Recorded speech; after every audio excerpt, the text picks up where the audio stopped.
കുറേ ദിവസമായില്ലേ ഭഗവാന്റെ ബാലലീലകളൊക്കെ പറഞ്ഞിട്ട് പലരും ചോദിക്കുന്നുണ്ട് കേട്ടോ ഇപ്പോൾ ബാലലീലകളൊക്കെ എന്താ പറയാത്തെന്നുള്ളത്.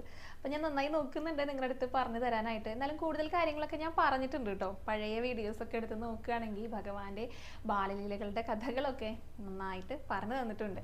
അപ്പോൾ ഇന്നൊരു ബാലലീലയായിട്ട് തന്നെ വന്നിരിക്കണം കേട്ടോ. നമ്മുടെ ഭഗവാനും രാമേട്ടനും രണ്ട് കുറുമ്പന്മാരെ യശോദാമ്മേനെയും രോഹിണി അമ്മേനെയും ഇങ്ങനെ ബുദ്ധിമുട്ടിക്കുന്ന ഒരു കഥയാണ്.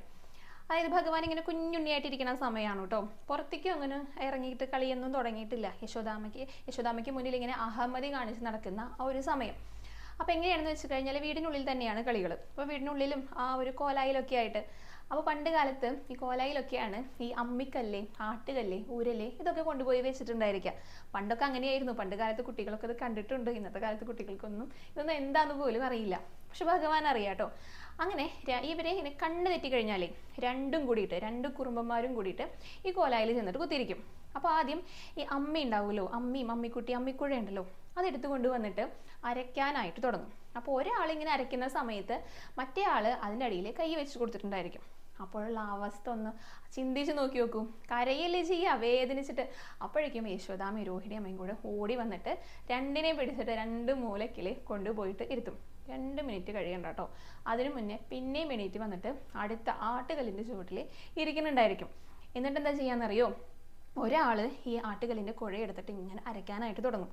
അപ്പം മറ്റാൾ എന്ത് ചെയ്യും? കുറേശ്ശെ ആ മാവ് ഇങ്ങനെ അല്ലെങ്കിൽ നീക്കി ഇട്ട് കൊടുക്കൂലോ. ഇതിൻ്റെ ഇടയിൽ വിരലും വെക്കും.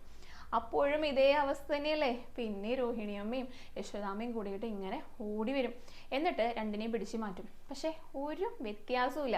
പിന്നെയും ഈ രണ്ടെണ്ണം കൂടി ഇതൊക്കെ തൊട്ടടുത്ത് തന്നെയാണ് കിടക്കുന്നുണ്ടായിരിക്കേ. അടുത്ത ഉരലിൻ്റെ അടുത്തേക്ക് ചെന്നിട്ടുണ്ടായിരിക്കും. എന്നിട്ട് ഭഗവാൻ ആ ഉലയ്ക്ക് അങ്ങോട്ട് എടുക്കേണ്ട താമസം രാമേട്ടൻ അങ്ങോട്ട് ചൂടാവാനായിട്ട് തുടങ്ങും. അതിൽ തൊടരുത്, അതെൻ്റെ സ്വന്താണെന്ന് പറയും രാമേട്ടൻ. കാരണം രാമേട്ടൻ്റെ ആണ് ഈ ഉലക്കയും അതേപോലെ തന്നെ കലപ്പയൊക്കെ രാമേട്ടൻ്റെ ആയുധമാണ്. അപ്പോൾ അത് തൊടരുതെന്നാണ് ഭഗവാന്റെ അടുത്ത് പറയണതേ. ശരിക്കും പറഞ്ഞു കഴിഞ്ഞാൽ ഇതെടുത്ത് പൊക്കാനൊന്നും ഇത് പൊന്തൊന്നുമില്ല.